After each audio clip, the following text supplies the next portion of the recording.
2025 সাল যেন এসেছে আকাশ ভরা আতঙ্ক নিয়ে। বছরের প্রথম 6 সপ্তাহেই 4টি বড় বড় বিমান দুর্ঘটনার সাক্ষী হলো বিশ্ববাসী, যা এরই মধ্যে কেড়ে নিয়েছে 85টি তাজা প্রাণ। এবার বিমান দুর্ঘটনার মুখে পড়ল উত্তর আমেরিকার দেশ কানাডা।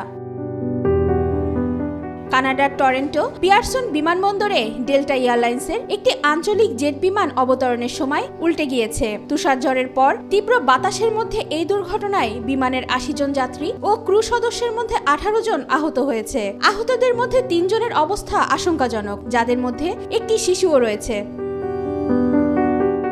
শেষ খবর পাওয়া পর্যন্ত কোনো প্রাণহানির রিপোর্ট পাওয়া যায়নি। উল্টে যাওয়ার পর বিমানের যাত্রীদের বেশিরভাগই ক্রুদের সহায়তায় বের হতে সক্ষম হন। তবে যাত্রীদের অনেকে অভিযোগ করেছেন বিমান অবতরণের আগে তাদের কোনো ধরনের সতর্ক বার্তা দেওয়া হয়নি।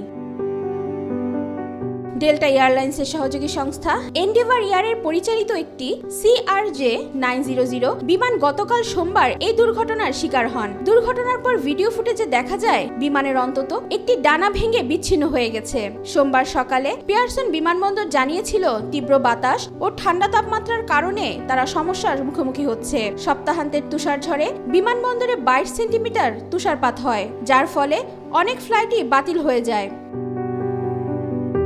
এদিকে দুর্ঘটনার 90 মিনিট পরেই ফ্লাইট কার্যক্রম পুনরায় চালু করেছে পিয়ারসন বিমানবন্দর কর্তৃপক্ষ। তবে মন্ট্রিল ও অটোয়া বিমানবন্দর থেকে ছেড়ে আসা 26টি উড়োজাহাজের গতিপথ পরিবর্তন করা হয়েছে।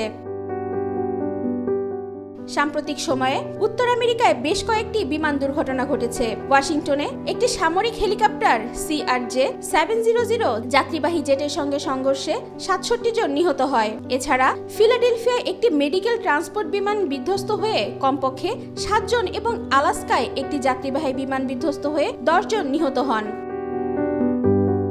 ওয়াহিদা পারভিন নিশিতা, আজকাল।